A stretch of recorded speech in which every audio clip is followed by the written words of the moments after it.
আঘাত লাগে না, কিন্তু আমার নবীকে যদি কেউ কিছু কয় আমি আল্লাহ বরদাস্ত করি না। আমার নবীর বেয়াদব আমি আল্লাহ ছাড় দেই না। আমার নবীর গায়ে আঘাত করলে আমার কষ্ট লাগে। সে পাথর নিয়ে আপনাকে মারতে এসেছে, এই জন্য আমি আল্লাহ আয়াত নাযিল করে জানায়া দিলাম।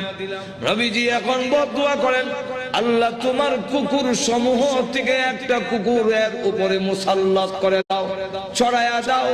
আল্লাহ আবু লাহাবের ছেলে উতবার উপরে তুমি কুত্তা লাগায়া দাও।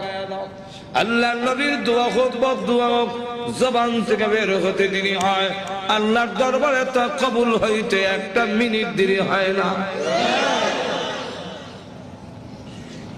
আর না হয় উমর যেখানে তরবারি নিয়ে গেলেন নবীকে মারার জন্য, ঘুরে গেল আর একদিকে ঘরের কাছে